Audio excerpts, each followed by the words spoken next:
Can you talk a bit about that team and your son?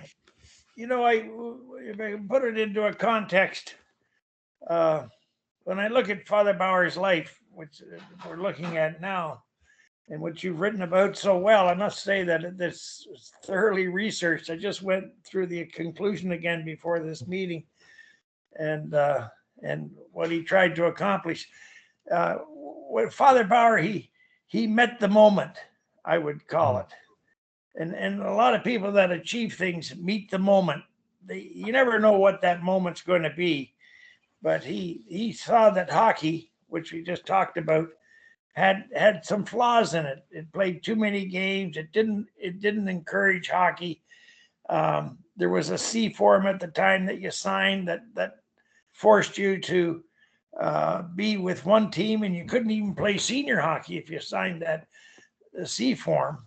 If you had to play with that team that you signed a C form with, and Father Bauer he actually negotiated contracts with Cesar Maniego and Dave Keon and Jerry Cheevers, Arnie Brown.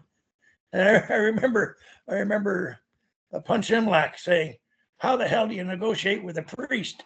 And you think, all these guys knew that he had the best interest of the kids at heart, and he didn't want a two. None of these guys signed two-way contracts. A two-way contract is, as you know, a contract. Well, if you play in the NHL, you get this salary. If you play in the American Hockey League or the Central Hockey League, you get that salary. Well, he got all the players that he was associated with one-way contracts, whether they played with the Rochester team or the NHL team. So he wanted to change that hockey effort, and he had that with his brother. His brother Bobby coached the 1956 Olympic team, and they came second. And he coached the 1960 Olympic team, and they came second again. And it kind of led him to saying that we can do better than that, than bringing back seniors and reinstated pros and things like this for world championships. And maybe we can change hockey, the face of hockey and the impetus of hockey along with it. So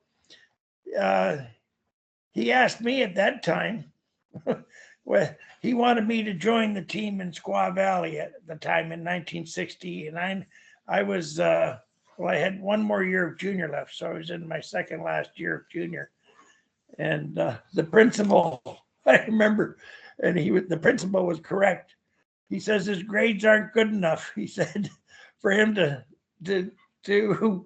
take off a month from school and then expect to get back and pass. Grade 13 was a tough slug at St. Michael's College. So the principal wouldn't let me go. Father Bauer was mad as hell at the principal, but he wouldn't let me go play in the 1960 Olympics. But it was that experience Father Bauer had with his brother and with the Olympic team, and then with the team in 1962. I think it was the Kitchener-Waterloo Dutchmen who played.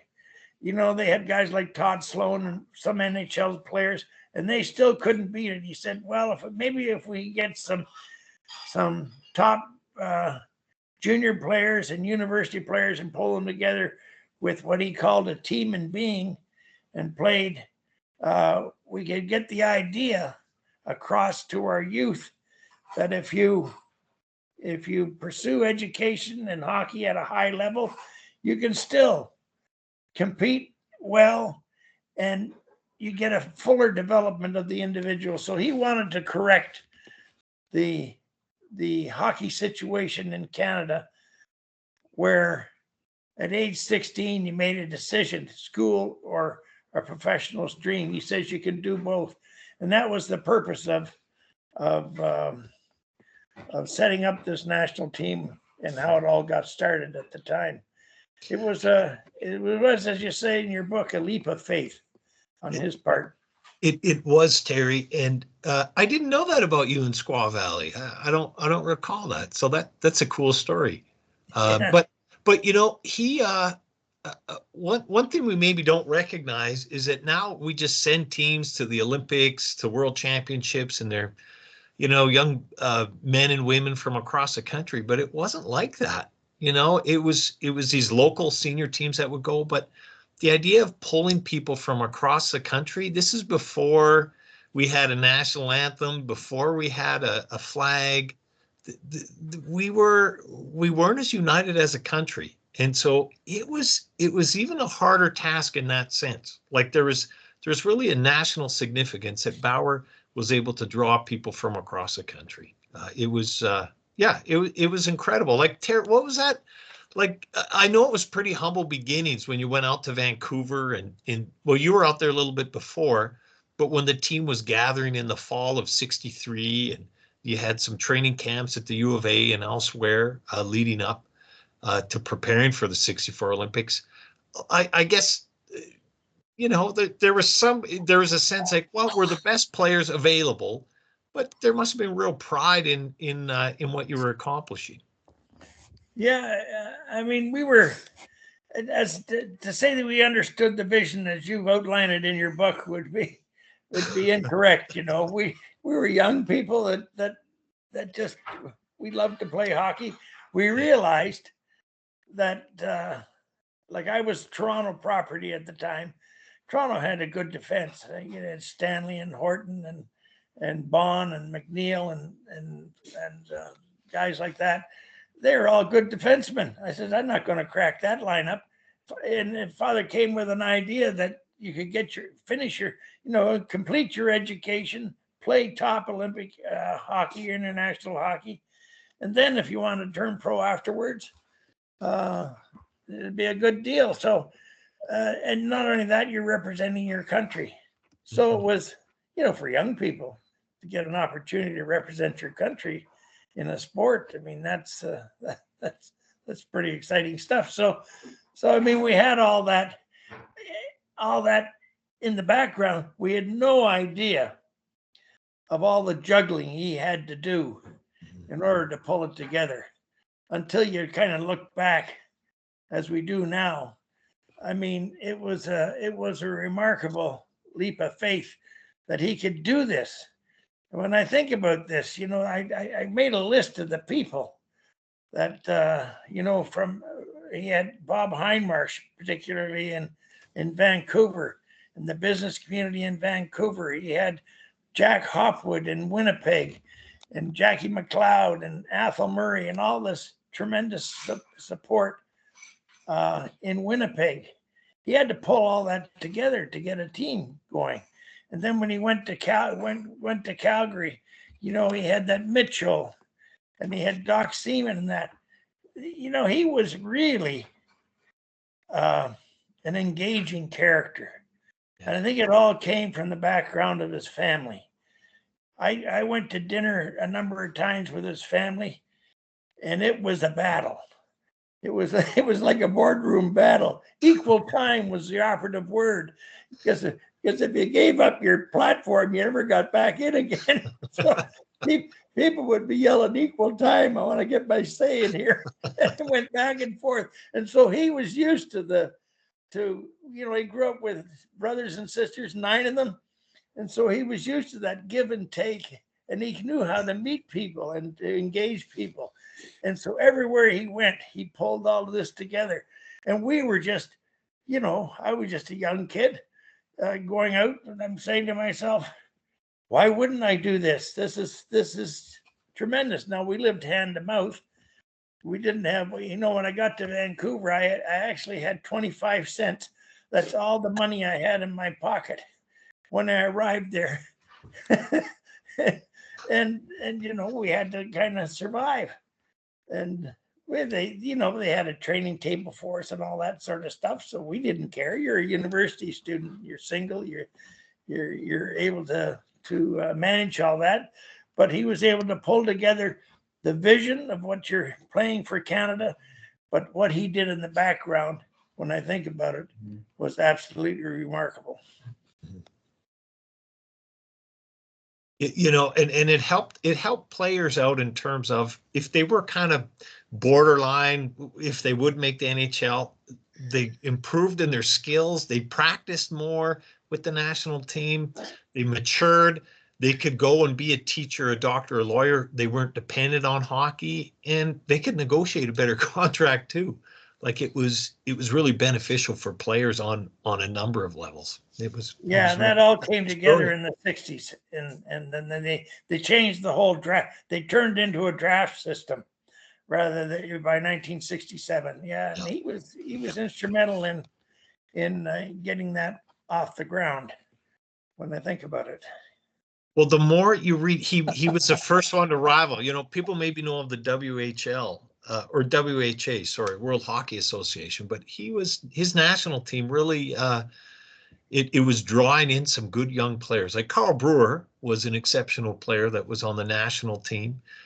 You know, but Bauer's in the summers, he's negotiating. He's meeting with Serge Savard. He's meeting with Bobby Orr to try to get them on the national team. When the national team was ended in 1970, he writes a letter and he's complaining to those running it, and he's just like, you need to get these top players. Is anybody talking, you know, with Marcel Dion, Guy Lafleur? Like that was his vision for it. It was not just a secondary theme, but let's think big and represent the country well.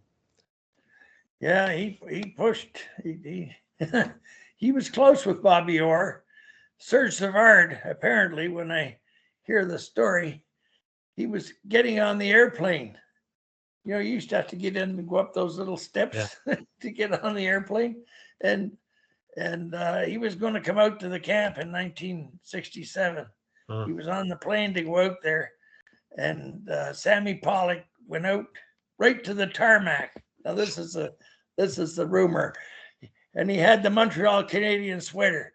He put this in Serge Savard's face. He says, "If you join that national team, you'll never wear this sweater." He said, and Serge Savard, you know, who would the Canadian, you know, so he marched down, didn't make the trip out west. Yeah. So that's when you talk about the competition for players. Yeah. That was a huge thing, and it was really that was he was up against that all the time. Yes. Right to the 90s until till now. It's just, as you point out in the back part of your book, it's now a it's an NHL team. And when the Olympics finally went professional, his whole ideal vanished, you know, so that amateur ideal vanished with it when they went Olympics with professionals. Yeah, it did. No, it's great hockey. You can't deny that. So. Well, that's it. And even when the team came back in the late 70s and represented the country at Lake Placid in 1980, it was a different model of team. Terry had mentioned the team in being. It was going to be players coming together for major tournaments, but it would be a cohort of guys. And so even though it was changing and there's more cooperation with the NHL at this time because the NHL had gotten more involved in international hockey, even with those changes, it was still at its heart the national team that Father Bauer had dreamed of. With more room for skill development, camaraderie, patriotism. A lot of his ideas still carried on, even well into the 80s and beyond. So in the 90s, sure, Tom Rennie and Dave King, they both represented that well. Yeah, when I think about it, didn't they? Yeah. So. Yeah. Terry, I have a question. There must have been a time when you could have played in the NHL, signed a pro contract, and gone that route. What happened? Well, it was close. I was negotiating with the Leafs in '69, and we were a couple of thousand short. I didn't have an agent or anything like that.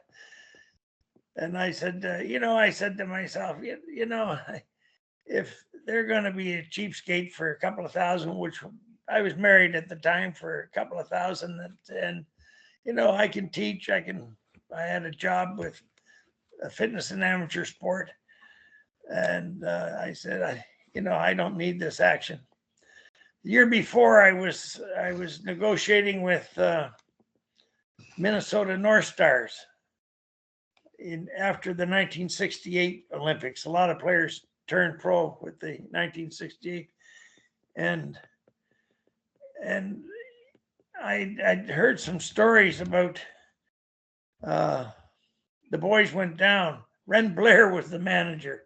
Now he was an enthusiast and a no nonsense character, and he liked to win.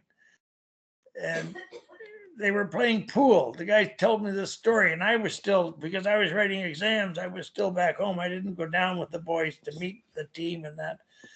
And they were playing pool with Danny O'Shea and Kenny Broderick and Barry McKenzie.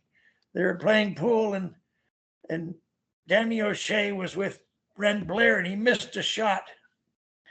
And Ren Blair took his pool cue, broke it over the table, and called him a loser and all this sort of thing. And I said to myself, I'm not signing with this guy. He said, I said, why would I put my family and life in his hands in Minnesota? So I didn't sign. So then I played another year with Steve, as Steve points out, and then I eventually went to Japan and never turned pro. But I had a couple of opportunities to sign professional. That's true, and I just didn't. That was all. Didn't look like it was worth it to move my family around in such a, because I was just an average player. I was, I would have been a fifth or sixth defenseman, very expendable. But I'm saying I'm not going to put my family in that position. So I didn't. Well, I don't know. Steve Carlisle, are you still on? He is. I'm really curious, Steve, because you ended up continuing to play hockey, a stint with the Oilers, you experienced a professional environment, and then you went back to the U of A, I believe. And I don't know if the story's right, but it's the same old. A national team player gives it a go, but you took a different route in life in the long run. Can you talk a bit about that? Sure, Wally. So first off, Terry, you're selling yourself a little short. As a young guy coming in, I learned a lot from you. So you could have easily made it as a pro. I appreciate finding out how that didn't happen and how you ended up in Japan, which was probably a really good experience for you and your family, because you were there for a while. And so that's kind of my first comment. Second comment, back to your question, is, yeah, I sort of, I went back to the U of A after being with the national team. I was drafted by Montreal, and as with Terry, couldn't negotiate a very good contract. It came back to, it was, they were looking at a two-way, and I wasn't really interested, so I went back to school. Spent 2 years with the U of A team. Really learned a lot from Claire Drake, who had that same kind of team philosophy that Father Bauer had. So again, another really good learning experience. When I signed with the WJ, came into effect in 1972, so I signed with that first Oiler team.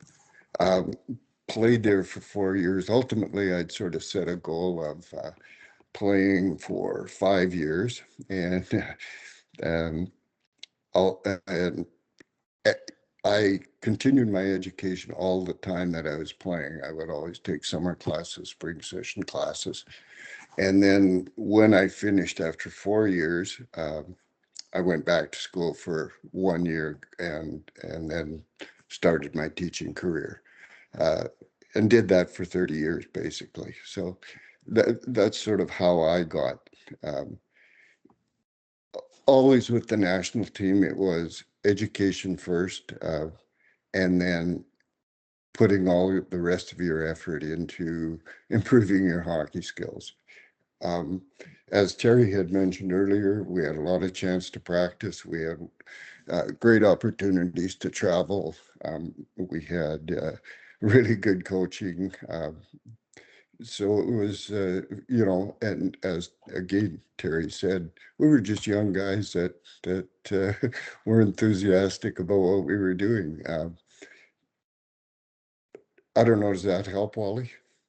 No, I think it puts everything into perspective in terms of what all of us achieved in sports was the vehicle, um, given the right direction of the way you played it and how we were led growing up.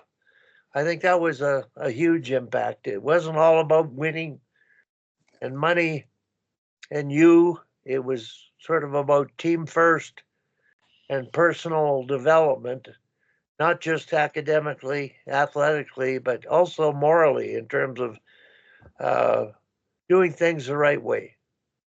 And I, that's what amazes me about the national team. It's had reunions and reunions and reunions, and thank God I got to attend what might be the last reunion. And Steve, thank you for the ride to the ferry to visit my brother-in-law after that reunion. But the team was special, and the people there. I don't know how many reunions Terry has been to, but there's an affinity with that group, a tightness with that group, and I think the common thread is the spirit of Father Bauer behind the whole thing. Now, That's true.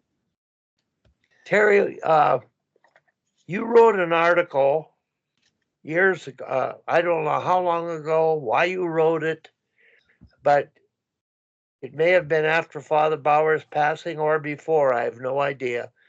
But you called him a saint. Can you talk about that article? Because it speaks to the impact of that man. Yeah. Well, I used the quote from Leonard Cohen. What is a saint? A saint is someone who achieves a remote human possibility, and it has something to do with the energy of love. That's how he starts it out. You never know where it's going to land you, but you risk everything to put it into effect.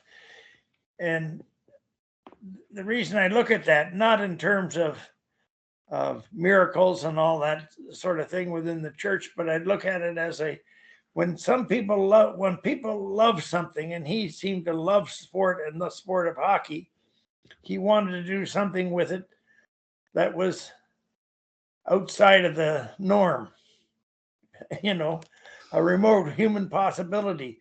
And that's how, when you start your book, A Leap of Faith, I mean, he didn't have a team, he didn't have players, he didn't have uniforms, he didn't have a schedule, he didn't have any money, and he was going to run the Olympic team in 1964. Well, who does that? You know, and that's what he took on, and he achieved what I call a remote human possibility, which was establishing the Olympic team. And it had something to do with his love of hockey and his love of the people that are involved in hockey. And he wanted them to have a better opportunity to develop fully. And that was his background, to get a full, development in amateur sport. He calls it amateur, it means not mature in one sense. Mature, not mature. So you're trying to help these young people to mature. And if you're in that position, then you look for the full development of the player. You don't overtax them. You don't play them beyond their ability to do something else in life. And so that was the background to that particular story. He would never have called himself a saint. As a matter of fact, the thing that made him lovable was that he was so human. You know, he was passionate about things. He was argumentative. He was all those things, and very human as well. I'm trying to remember.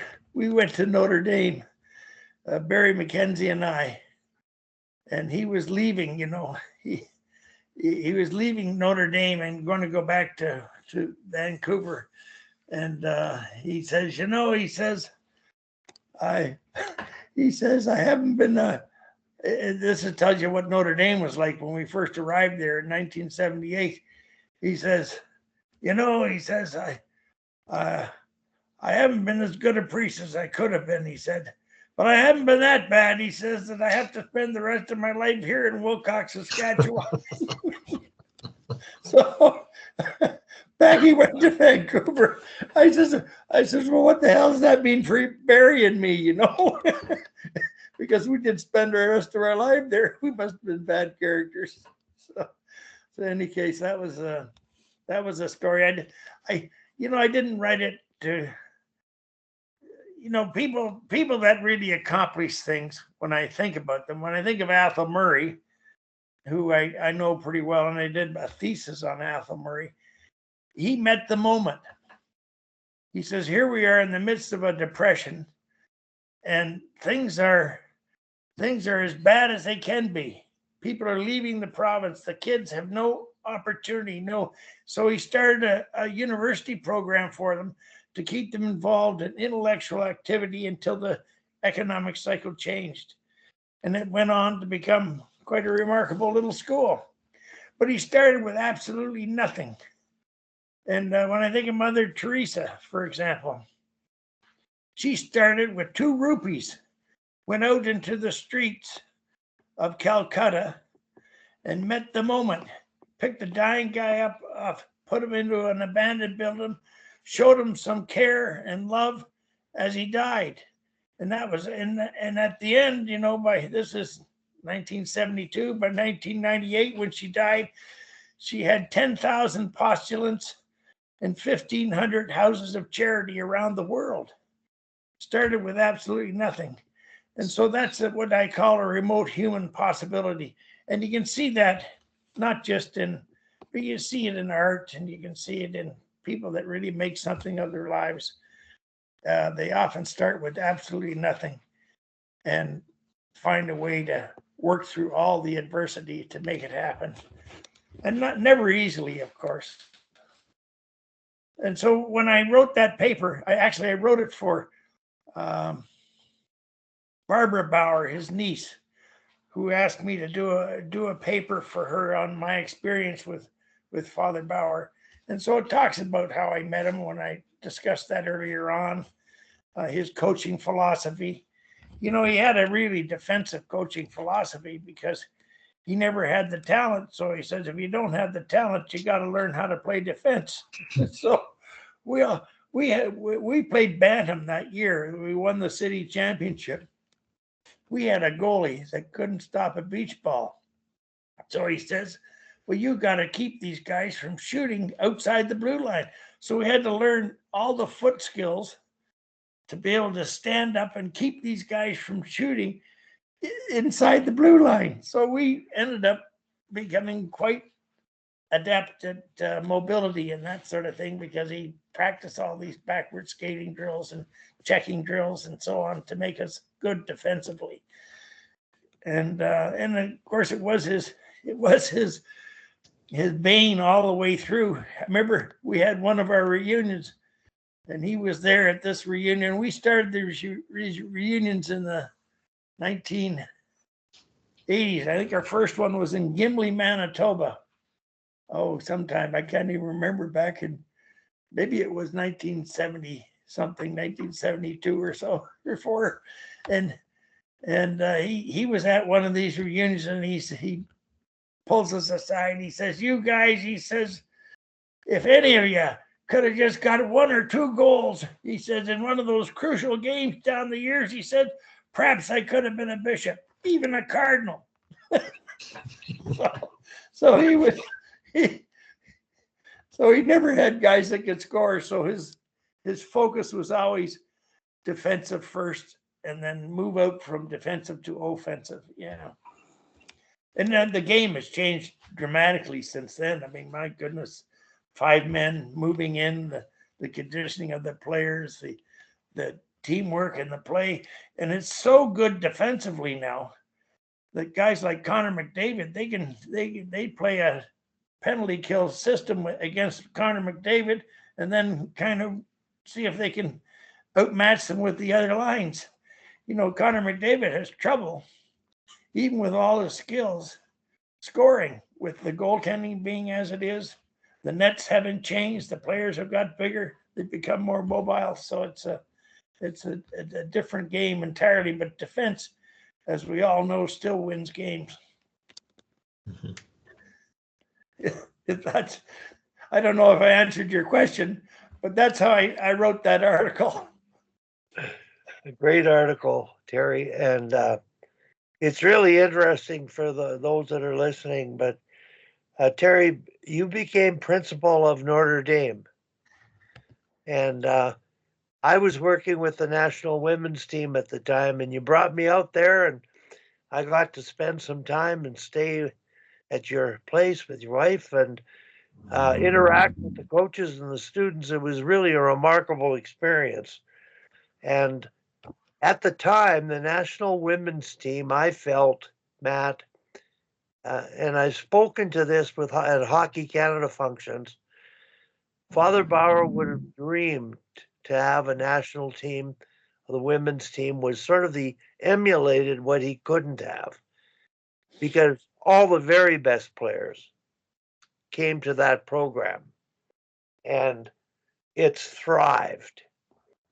And I think the idea of doing things the right way, developing people and moving on from sport is what it was all about.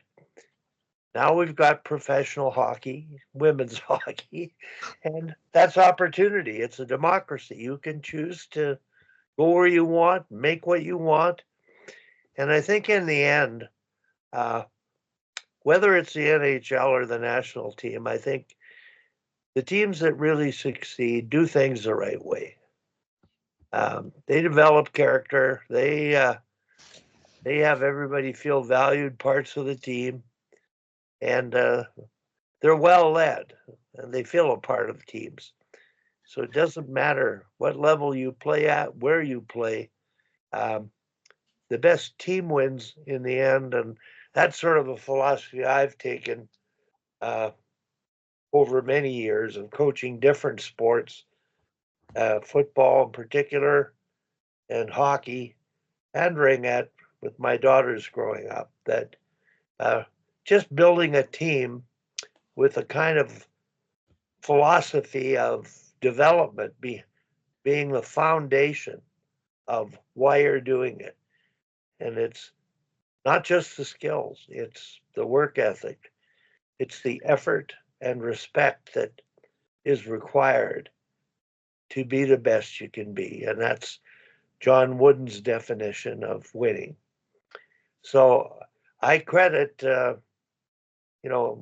my sort of adherence to that with the 1 year of experience that I had with the national team. And you talk about the influence of people in your lives. And it was the program and the players that I got to connect with, rub shoulders with in a program that Father Bauer created. And it's something that to this day I'm dedicated to serving the good of the game, which I think Father Bauer absolutely walked that talk. So, Matt, you might have heard all these stories before. Not all of them, but I love your words, Wally. They are inspirational. They're aspirational. What one neat thing I found about Father Bauer was that hockey changed a lot during his time. You know, Terry was mentioning that just how different hockey is today, but it changed a lot for him. And you know, when the teams were first playing against those Soviet teams, it was, you know, it brought to Canadians' attention how our development programs weren't where the Soviets were. Bob Heimarch, he talked about in the late 1960s going over to the Soviet Union and seeing their nutrition, their conditioning, their weight training was just light years ahead of what we were doing in Canada, and that we needed to develop better players. And Father Bauer was for that, but what he didn't like after all, by 1980 with that team, Terry was on the Lake Placid team as well, was that he started thinking that hockey might be getting too scientific. Like his fear was that there's such an emphasis on team systems and skills, which are necessary, that we forget about those human connections, about that team spirit, about the human side of the sport. And that, you know, he would think about, if it's not international play, like what's the losing team going to get out of this sport? Because only one team can ever win. What is it? What is the sport? You know, what can it give overall? And that's where the national team was great about increasing the patriotism in the country, but developing the skills, but also having these cultural exchanges, involving education, putting hockey in a larger frame that would really build up young people and leaders in the world. And what better way to do it than in sport? You know, I think our day-to-day world, there's a lot of pressures on young people today, and the challenges they face, just even to buy a house, and they face these challenges, and it really came. I think he saw that in that dressing room, working with young people, challenging their character, you know, that idea of struggle and emerge, right? Challenging them and really bonding them together. I think that he saw that sport could really, and I like this quote. He said, before the Calgary Olympics, he said, in a small way, sport can improve the world. You know, it's not everything, but it really can make a difference in a lot of people's lives. And he believed in that throughout his life. He had this vision, whether it be when he was coaching, whether he was with Hockey Canada or at the Olympics, he really believed it did make a difference in the world. And it wasn't just about economics. It wasn't just about winning or entertainment, but there was something more to hockey. Yeah, he had another quote in 1980: "Be a flash of brilliance." Halley's Comet was coming by the Earth at that time. Be a flash of brilliance in the troubled world. You know, just nice. I heard that. You can just be a flash. That's what a team does. It's just kind of a moment where you see a group get together, and if it pulls it all together in a dramatic way, then you can be a flash of brilliance in a troubled world. Yeah.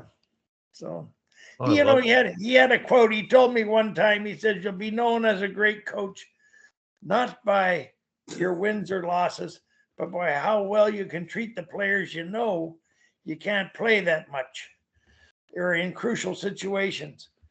And God, that's hard to do. You know, it's hard to really, but he got to know every player on the team, and even those that he knew that he couldn't, you know, you can only dress 19. You can't dress. So you have some players that you can't dress for games, and you still have to show their worth. And he would always have time for them and spend time with them, you know. But I must say, it is a hard thing to do. But that was one of the pieces of advice he gave me as I coached in amateur hockey. I know Mickey McDowell, a national team member early on, he would speak of that. He said he would marvel at Bauer, how he could take the weakest player on the team and give him one role. And you do this, and you might not be playing in that game much, but this is what we need. We need the absolute best out of you. And he was able to draw that out of players. He would often choose different captains. I don't know if this was always true, Terry, but he would pick a different captain for a particular moment. you know, whether it was the city you were playing in or whatever's going on personally for the player, or they had to raise their game because of who they were playing against. He would call upon different people to be captains. Was that a frequent theme, Terry? Well, in '64 he did it. Yeah. He wasn't really the head coach after that. He was Yeah. the manager and behind. But in '64 he had 4 different captains, and in Roger Bourbonnais and Henry Ackerville, myself, Barry McKenzie, and so on. And he eventually went with Henry Ackerville for the Olympic team in '64. Okay. So, but he had different captains at times. Yeah. He might have done that. We're playing and and we weren't always privy to how they came to all those decisions. Yeah. Matt, I wanted to bring up the point of the Olympics and Father Bauer's desire to participate. And I think the foundation and the thinking behind that of the Olympics was the Olympic rings and the 5 continents of the earth in sport competing together, not against one another. And I think that he really believed that it could change the world. Mm-hmm. And the Olympics are a time where all the countries of the world do compete in sport. And I grew up Ukrainian immigrant family. My father left the Soviet Union as a 17, 18-year-old to escape the Stalin regime. Mm-hmm. And war was, really intrigued me. In fact, I studied war and wondered about causation. Why is there war? And I've always felt human beings killing one another is rather tragic. And I just don't feel that there's a need to go to war. And, it's sort of like Terry mentioned at the Bauer supper table. Everybody can get to express themselves and be themselves and hold the floor when you get it. But you don't battle over your disagreements. You learn to agree to disagree. And one of the things I came up with as a coach, it sort of puts us into a philosophy is, I think a coach's job and a player's job is to make the opponent better. And that takes the winning and your own ego of wanting to win out of it. Obviously, you're trying to beat the best. You're trying to win. That's why you play the game. And the only way you're going to do that is if you make each other better. So win or lose, losing, you made them better. And when you win, they made you better because they did things and pushed you to a limit that you never knew. And that's what sports do. The idea of playing a team sport and the impact it has on those athletes moving forward in life and a job, they'll get hired in a flash because they can work together. And that's what sport teaches you, how to work together and how to earn a role and play a role. And I'm just so thankful to be able to still be involved at my age and very young girls and girls hockey Calgary. But I try to push that philosophy, create that kind of a culture with this organization. Actually, with Hockey Canada, years ago, in the Dave King era, we wrote a mission statement exercise for coaches to deliver to their parents and players to be embedded in the organization of knowing the purpose of what you're doing, why you're doing it, and identifying the values behind the sport that are required to be the best you can be. And I credit that to one short year, many years ago, and so thankful just to have you on, Matt and Terry and Steve, um, to be able to share thoughts on Father Bauer. I wish I knew him better, knew him personally. I can't say I said more than 30 words to him in my lifetime. I just sat back and it was like osmosis. You felt, you sensed the spirit. So Terry, Matt, you wrote, you talked about um, the game and the over analysis and the over coaching and Father Bauer's concern with taking away the spirit of the game. And I shared a story that you write about in the book at the 2002 Olympics, where the staff brought me in and wanted some advice on how to forecheck when you lose the draw. And in my time, in that time, I just said to them, "You got the best players in the world. I think they'll figure it out. It's a simple game. Uh, you can tell them what to do, but when you have Marilyn Lemieux and all these best players together, uh, telling them what to do and creating your strategy, thinking it will win, would be a distraction." And I think Pat Quinn was thankful for that intervention. And in the end, they played pretty well, winning a gold medal. And they could have lost. I mean, they were lucky to win because of the bounce of the puck, but that's the way sports go. And I really like that. Let the spirit prevail concept. In the end, it's you can have all the X's and O's, and you can have all the drills and all the power plays you want, face-off strategies you want, but the player plays. And to play, you really have to feel free on the ice. So there's that line between strangling them and freeing them and staying within the bounds of respecting a team. So FIO, Wally, has been a figure it out. Has been a mantra we've used down the years. When I think about values and the Olympics, and the end of your book, Matt, talks about values. And when I was in Japan, it was interesting. Japan will not let professionals coach amateurs. I think, what a waste. These guys are so immersed in what's required to be successful. But it's just that the values of a professional and the values of an amateur are different.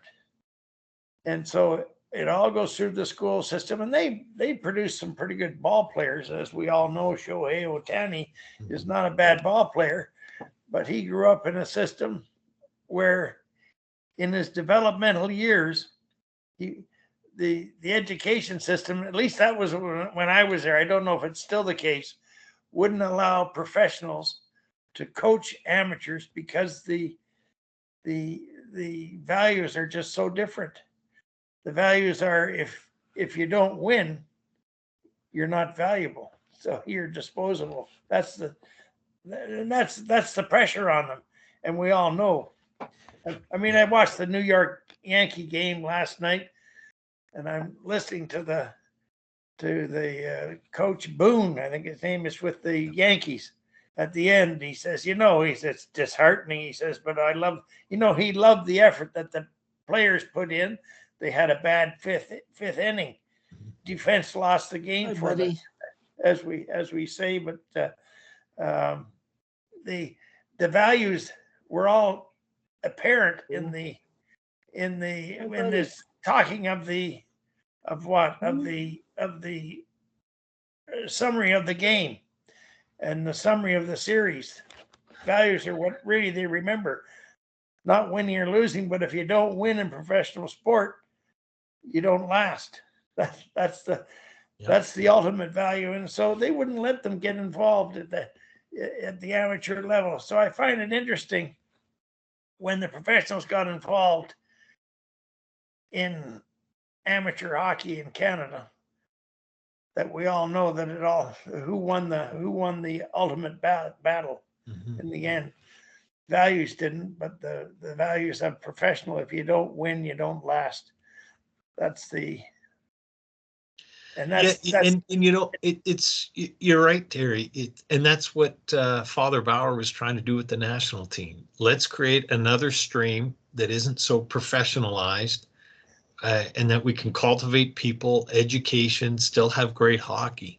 And he saw that they had different aims, and that you're kidding yourself to think that different aims won't conflict, right? That there will be a battle of ideas.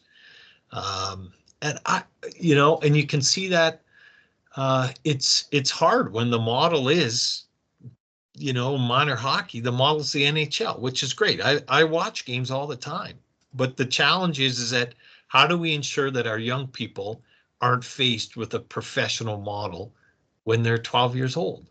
It's not set up. Do we think about the human spirit? Are we thinking about friendship? Do we put that balance into it? And I think a lot of people do, and a lot of people are concerned about that. And there's a lot of good things done, but there's always that tendency to move in that way. But he had just such an energy for people, and I love that line: "Be a flash of brilliance in a troubled world." I think maybe you had said that years ago to me, Terry. It's coming back to me, but I think that's really it. And the enthusiasm, he had a great enthusiasm for hockey. He was a competitor. He wanted to win. He was driven, but yet putting it in a proper context is great. yeah. I just have to say, I got to teach in a little bit, and I got to get into the university. So I think I have to leave in a couple minutes here, Wally. Okay. I hate to do that, but Before you go, I don't know if you can read that. The title, what does it say? yeah, hockey life lessons. Right. I'm doing a mission statement exercise with all the teams at Girls Hockey Calgary, and it's all about what we're talking about. That's Yes. why you play hockey, minor hockey. And this particular sheet, and I've backed it up with the team covenant created by Tom Malloy's team that's basically values based, not outcome based. Yes. And teams that do this the right way, they win more often than teams that don't. And I think that message is really critical. I'm so glad, Matt, you could join us. Um, I think Tom's still on. We usually shoot the breeze, and before you leave, Tom taught in the separate system for years, and at one time he was in the seminary. Hmm. So he decided, and I was going to ask him that question. I might later when you leave about what caused him to change his mind and get back into teaching because he's my age, I think 77 now, still playing 3 times a week and coaching a team full time, a U13 girls team. So talk Nice. about commitment to serving the game. That's incredible. That's fantastic. Well, and all of you, it's been great to meet you, Steve. I got to look you up at the U of A here when I get back to campus. And Terry, I just love listening to your stories about Father Bauer. It's your friendship has just been wonderful over the years, and thanks for that. Same for you, Wally. Your friendship and both of your passion for hockey and what it is. It's sometimes as a prof, I get in my world and you write this book and you hope that it resonates. And when it resonates with you guys, it means a lot to me because I try to do something as accurate as possible and and maybe more importantly in the spirit of Bauer. And it seems that that's coming through to you, and that means a lot to me. So, and thanks for this, and thanks for the opportunity to be on your podcast, Wally. Okay, Uh, Yeah. take care, Thanks, Matt. on Matt. you, Nice Matt. to meet you. Thanks, Wally. And I enjoyed your book.